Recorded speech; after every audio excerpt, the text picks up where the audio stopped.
बेटा good morning to all of you. बेटा जो नेक्स्ट टॉपिक हमारे पास वो क्या है, एक्सेलरेशन है, और सेकंड हमारे पास क्या है, यूनिफॉर्म एक्सेलरेशन। ठीक है,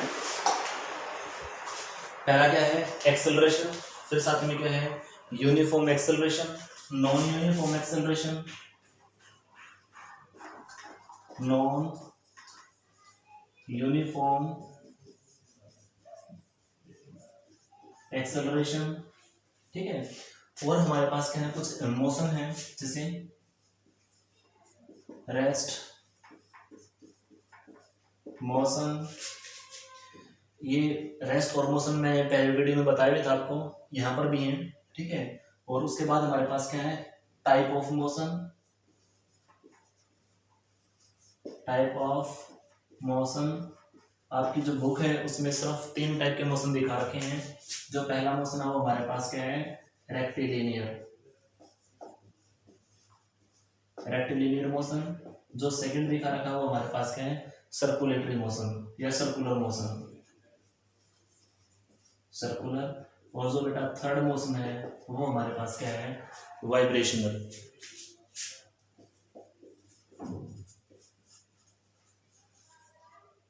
ठीक है, तो ये 3 टाइप के मोशन है। पहला क्या है रेक्टिलिनियर मोशन, दूसरा क्या है सर्कुलर मोशन, तीसरा हमारे पास क्या है वाइब्रेशनल मोशन। ठीक है, तो बेटा ये टॉपिक लेवल में करो अच्छे से, काम कैसा देखो। स्टार्टिंग हमारे पास क्या है एक्सेलरेशन से।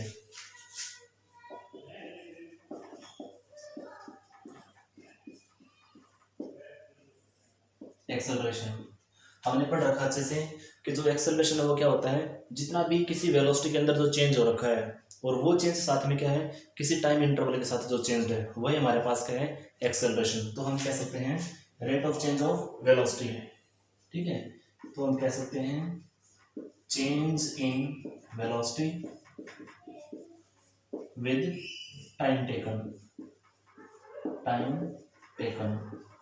ठीक है, तो जितना भी एक्सेलरेशन का रिजल्ट निकाल रहे होते हैं, जितना भी चेंज है वेलोसिटी के अंदर और जितना चेंज है टाइम के अंदर, वो हमारे पास क्या निकल के आ जाएगा एक्सेलरेशन। तो इसको लिख सकते थे एक तरह से dv अपॉन dt। ठीक है, dv हमारे पास क्या है चेंज है वेलोसिटी के साथ और dt क्या है चेंज है टाइम के साथ। ठीक है, तो acceleration is equal to change in dv change in time, it is called acceleration. ठीक है, और साथ में क्या लिखना है कि इसकी यूनिट, यूनिट क्या होती है मैंने कल भी बताया भी था। वेलोसिटी यूनिट क्या होती है ऊपर और नीचे क्या है टाइम। ठीक है, तो वेलोसिटी देखो यूनिट निकालना और डायमेंशन फॉर्मूला निकालना बड़ी आसान चीज है। ठीक है, हमने लिखा था क्या पहले डायमेंशन फॉर्मूला निकालो फिर यूनिट भी आ जाएगी, पहले यूनिट निकाल लोगे तो डायमेंशन फॉर्मूला आ जाएगा। मीटर पर सेकंड यूनिवर्स किसके लिए है वेलोसिटी के लिए, और साथ में अगेन टाइम, तो इसको लिखा जा सकता है मीटर एस माइनस 2। कोई पूछे भाई मीटर एस माइनस 2 लिखा कैसे है, तो देखो हमने पढ़ा है dv अपॉन dt। तो dv क्या होता है डिस्प्लेसमेंट का change, change in displacement change in time, और साथ में क्या अगेन टाइम। ठीक है, तो dv क्या है change in displacement change in time again time. तो डिस्प्लेसमेंट के लिए क्या लिखते हैं मीटर, टाइम के लिए सेकंड डिवाइड अगेन सेकंड, तो मीटर सेकंड स्क्वायर रिवर्स करोगे मीटर माइनस 2। ये हमारे पास क्या आ गई इसकी यूनिट आ गई। ये डायमेंशन फॉर्मूला निकालते हैं, देखो दोबारा समझ लो dv upon dt ms2 minus 1 dv upon dt change in displacement upon time taken again time, time into time square second m s minus 2। ठीक है, डायमेंशन फॉर्मूला निकालते हैं वो भी निकल सकता है इजीली, क्या वेलोसिटी चेंज इन टाइम, तो निकालोगे l और t अगेन t है तो कितना हो जाएगा एल टी स्क्वायर। इसको लिखा जा सकता है m यहाँ पर 0 है, l यहाँ पर 1 है, t यहाँ पर कितना है -2। This is required answer for acceleration for dimension formula. तो बेटा ये तो डेफिनेशन है, डेफिनेशन लिखना चाहो तो लिख लेना। It is the ratio of velocity, और कौन सी velocity change in velocity, it is the ratio of change in velocity with taking time t, it is called acceleration. और जो फॉर्मूला होता है वो क्या होता है ms2 -2 यूनिट के साथ, और ये हमारे पास क्या निकलेगा इसका डायमेंशन फॉर्मूला। ये हमारे पास क्या हो जाएगा एक तरह से एक्सेलरेशन की डेफिनेशन। कर लो यहाँ तक, आगे देखो फिर क्या है यूनिफॉर्म एक्सेलरेशन।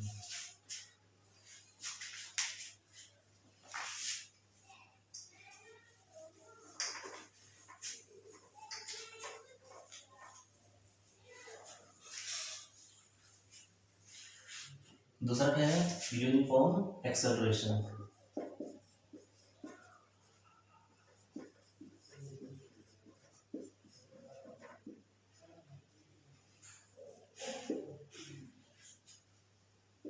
यूनिफॉर्म एक्सेलरेशन इसको समझने के लिए क्या करेंगे, यूनिफॉर्म का मतलब क्या है, जहां पर एक्सेलरेशन हर पॉइंट पर क्या हो, सेम हो।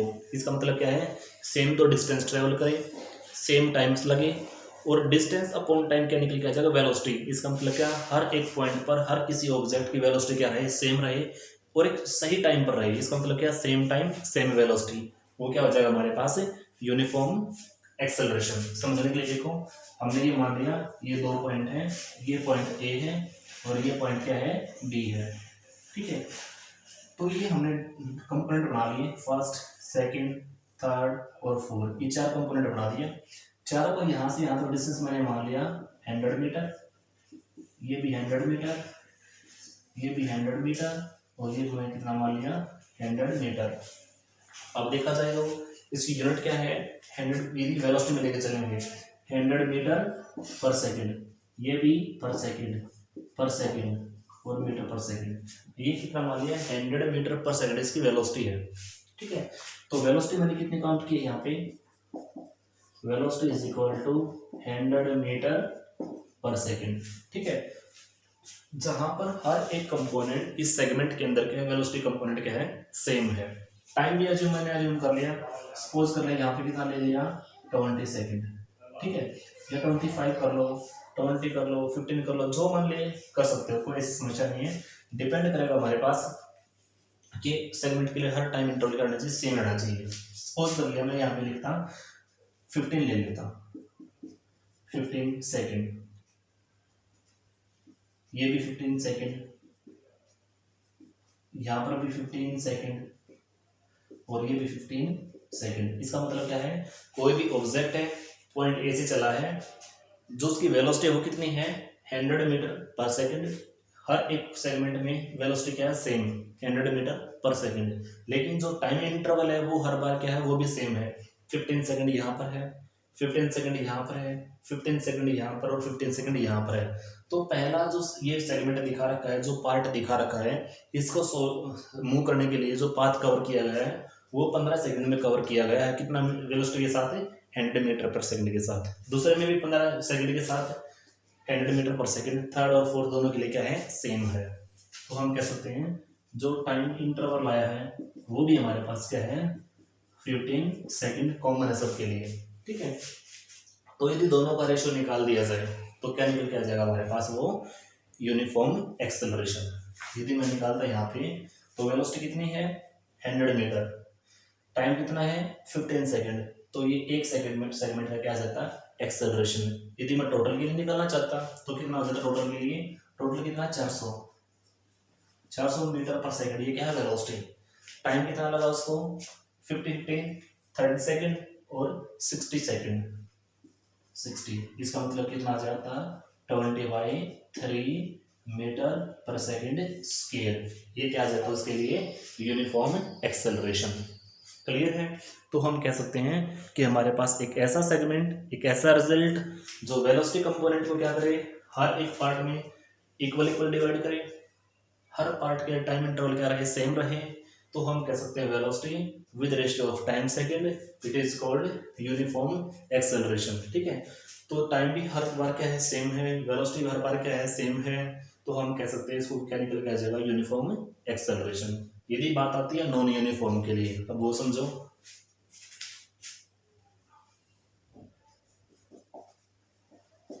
नॉन यूनिफॉर्म एक्सेलरेशन, अब नॉन यूनिफॉर्म एक्सेलरेशन में क्या करेंगे, यदि वेलोसिटी को चेंज करवा दिया जाए या टाइम को चेंज करवा दिया जाए, दोनों एक क्वांटिटी को हमें क्या करना पड़ेगा, चेंज करवाना पड़ेगा। या तो चेंज करवाओ वेलोसिटी को या चेंज करवाओ डिस्प्लेसमेंट, इट मीन्स टाइम को, ठीक है। एक क्वांटिटी को चेंज करवाओगे तो क्या हो जाएगा, एक तो इक्वल हो जाएगी, एक क्या हो जाएगी, अनइक्वल हो जाएगी, तो वो हमारे पास क्या निकल के आ जाएगा, नॉन यूनिफॉर्म एक्सेलरेशन। एग्जाम्पल समझो, मैंने पहले में 15 सेकंड ले लिया, सेकंड में कितना ले दिया 25 सेकंड, ठीक है। अब यहाँ पर मैंने कितना ले लिया, सपोज करो 20 सेकंड ले लिया, और यहाँ पर मैंने कितना ले लिया 30, ठीक है। अब देखो वेलोसिटी हर बार क्या है, सेम है, लेकिन जो टाइम इंटरवल है वो हर बार क्या है, चेंज है। तो इसका मतलब क्या है, जहां पर वेलोसिटी सेम रह जाए, टाइम इंटरवल चेंज आए, या इसको उल्टा उल्टा कर दो रिवर्स फॉर्म में, टाइम को यदि हम सेम लेके चलते, वेलोसिटी को क्या करते हैं, अनइक्वल, तो क्या निकल के आता वो, नॉन यूनिफॉर्म एक्सेलरेशन। अब नॉन यूनिफॉर्म एक्सेलरेशन का रिजल्ट देखो कि कैसा आएगा।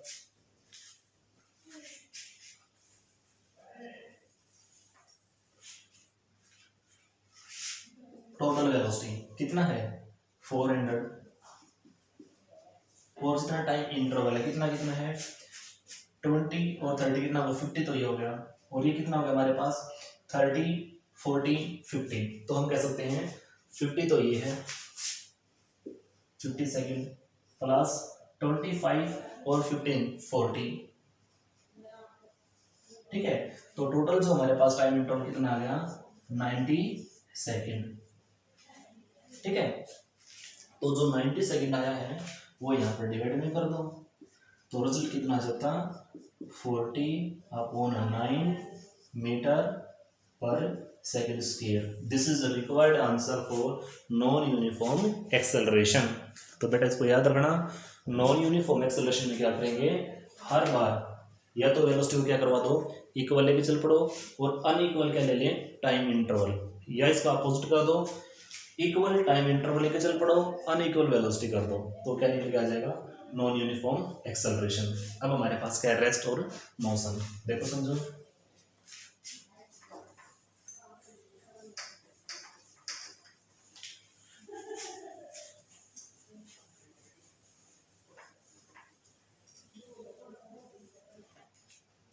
नेक्स्ट क्या है, रेस्ट। अब रेस्ट का मीनिंग मैंने पहले बताया था, जब कोई भी ऑब्जेक्ट अपने इनिशियल पोजीशन में है वो फाइनल में ना जा पाए, यह फाइनल में है इनिशियल में ना आ पाए, इसका मतलब क्या है, एक फिक्स पोजीशन पे हमारे पास क्या रह जाए, वो ऑब्जेक्ट फिक्स रह जाए, उसको हम क्या बोलते हैं, रेस्ट। और नेक्स्ट हमारे पास क्या, मोशन। जो ऑब्जेक्ट अपनी पोजीशन को इनिशियल से लेकर फाइनल में पहुंच जाए, या फाइनल से लेकर के इनिशियल में वापस आ जाए, वो क्या हो जाएगा, मोशन।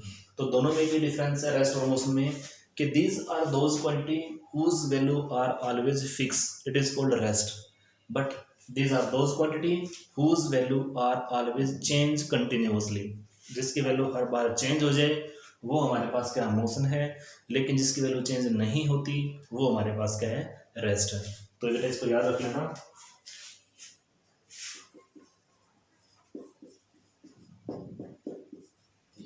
ये हमारे पास क्या, ऑलवेज कांस्टेंट, ठीक है, कि जिसकी वैल्यू ऑलवेज कांस्टेंट फिक्स रह जाए वो हमारे पास क्या है, रेस्ट, लेकिन जिसकी वैल्यू ऑलवेज क्या हो जाए, चेंज हो जाए, उसको हम क्या बोलते हैं, मोशन। तो इसका दो मीनिंग, दूसरा मीनिंग और है, यहाँ पे लिख लेना, स्टैटिक्स। स्टैटिक्स, यहाँ पे इसका दूसरा मीनिंग है डायनेमिक, ठीक है। तो बेटा दोनों मीनिंग है, स्टैटिक्स और डायनेमिक। स्टैटिक का मतलब क्या होता है, ये भी क्या होता है, रेस्ट के अंदर, और डायनेमिक का मतलब क्या होता है, मोशन के अंदर। तो रेस्ट और डायनेमिक दोनों का मीनिंग क्या है, अलग अलग। रेस्ट में क्या कह सकते हैं, स्टैटिक्स, डायनेमिक में क्या बोल सकते हैं, मोशन। समझो, यहाँ कोई पॉइंट ए है, ये कोई पॉइंट बी है। जब कोई ऑब्जेक्ट, यहाँ पर जो पॉइंट ए लिखा इसका नाम दे दिया इनिशियल पॉइंट,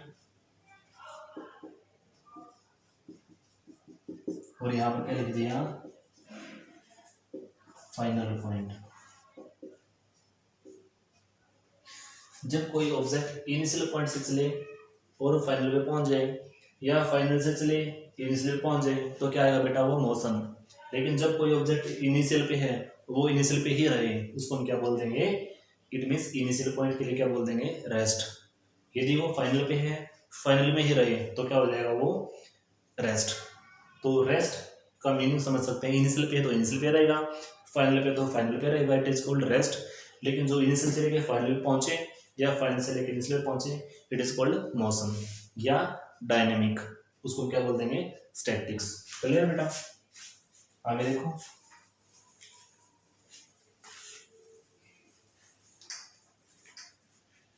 फिर हमारे पास क्या है, इसके टाइप्स है, मोशन कौन से टाइप का है।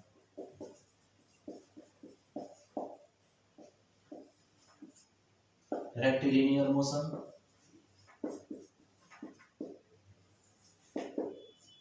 जो हमारे पास रेक्टिलिनियर मोशन है इसी का दूसरा नाम क्या होता है, स्ट्रेट लाइन मोशन। कि ऐसा मोशन जो हमारे पास कोई भी ऑब्जेक्ट है कैसे मूव करे, ऑलवेज स्ट्रेट लाइन में मूव करे। ठीक है, कि कोई भी ऑब्जेक्ट है कहाँ पर मूव करे, स्ट्रेट लाइन में। जैसे यहाँ पर मैंने कई बार एग्जाम्पल ले लिया, बिल्कुल सेम ही है। ठीक है, हम मान के चलो पॉइंट ए पर सिचुएटेड है और बिल्कुल स्ट्रेट रास्ता हमारे पास पॉइंट बी के लिए। ठीक है, जब कोई भी ऑब्जेक्ट पॉइंट ए से चले पॉइंट बी पे पहुंच जाए और कैसे पहुंचे, वो स्ट्रेट लाइन में मूव करता हुआ। ठीक है, तो रेक्टिलिनियर मोशन का मतलब क्या है, ऐसा मोशन जो हमेशा क्या करे, इनिशियल से लेकर फाइनल में बिल्कुल स्ट्रेट लाइन में मूव करे। और वो स्ट्रेट लाइन हमारे पास क्या दोनों का हो सकता है, फॉरवर्ड में भी जा सकता है और वो बैकवर्ड में भी आ सकता है। ठीक है, लेफ्ट में भी जा सकता है, राइट में भी जा सकता है। तो हम कह सकते हैं कोई भी ऑब्जेक्ट पर्टिकुलर 4 क्वाड्रेंट में मूव करे। ठीक है, ये कार्टेशियन कोऑर्डिनेट सिस्टम के अंदर क्या है हमारे पास, X axis, Y dash axis. कि कोई भी ऑब्जेक्ट या तो क्या करे, वो एक्स एक्सिस में जाए फॉरवर्डली, एक्स डैश में नेगेटिविटी मीन्स बैकवर्ड, टॉप में या बॉटम में जाए। ठीक है, तो बेटा ऐसा मोशन या तो फॉरवर्ड में मूव करे या बैकवर्ड में मूव करे या टॉप में मूव करे या बॉटम में मूव करे।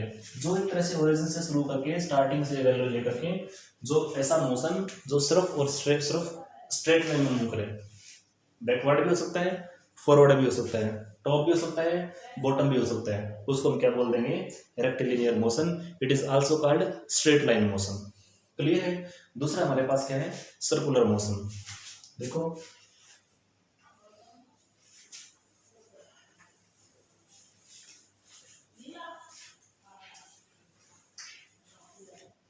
दूसरा हमारे पास क्या है, सर्कुलर मोशन।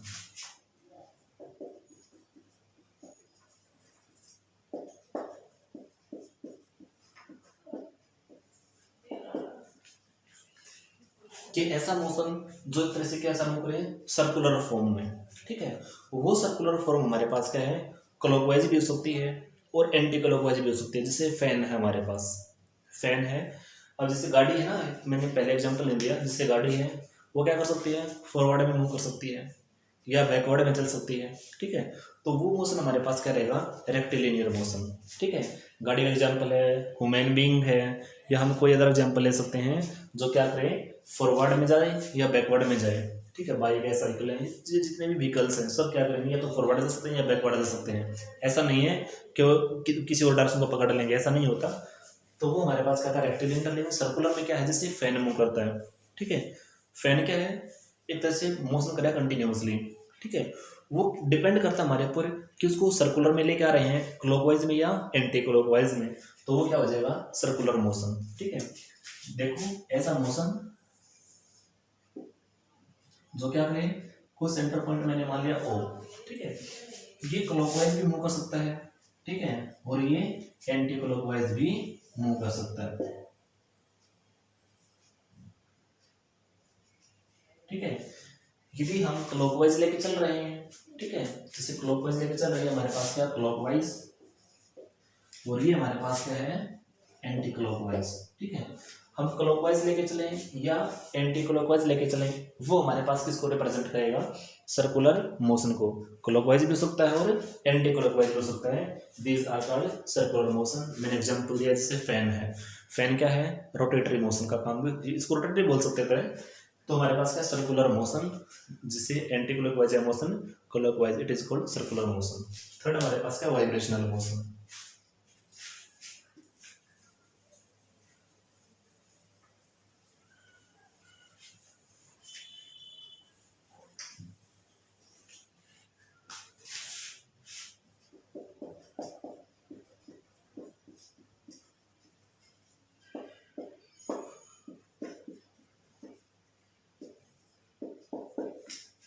वाइब्रेशनल मोशन हमने बहुत बार देखा होगा, जैसे हमारे पास रबड़ होती है, उसको दो एंड है, उसके दो एंड है।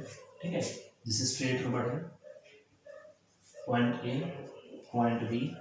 अब हमने पॉइंट ए से और बी दोनों में से थोड़े खींच दिया तो क्या हो जाएगा, जब स्ट्रेच करेंगे इसकी लेंथ बढ़ जाएगी।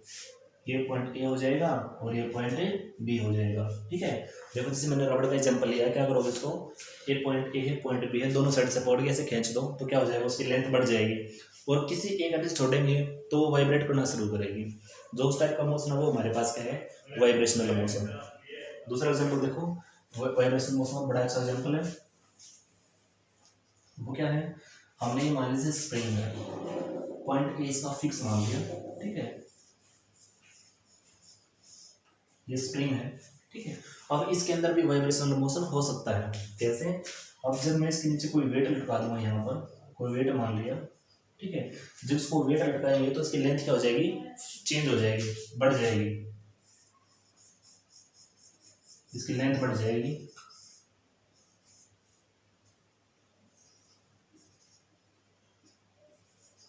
हमने ये स्प्रिंग लिया है, पॉइंट ए क्या उसका फिक्स पॉइंट है, डब्ल्यू का मतलब क्या है, वेट वेट। तो यहाँ पर ए क्या फिक्स पॉइंट है, डब्ल्यू हमारे पास क्या वेट।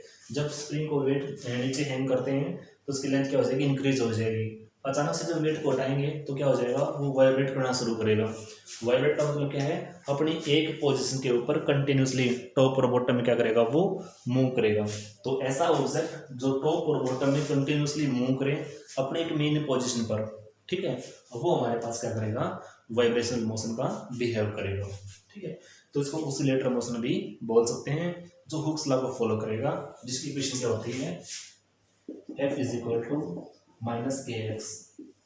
एफ क्या है, जितना अप्लाइड फोर्स है, के क्या है, स्प्रिंग कांस्टेंट, और एक्स क्या है, उसका डिस्प्लेसमेंट जो चेंज हो रहा है, उसकी लेंथ जो चेंज हुई है वो क्या होता है, डिस्प्लेसमेंट। इसको हम क्या बोलते हैं, वाइब्रेशनल मोशन। कर लो बेटा, आज के लिए इतना बहुत है। Thank you.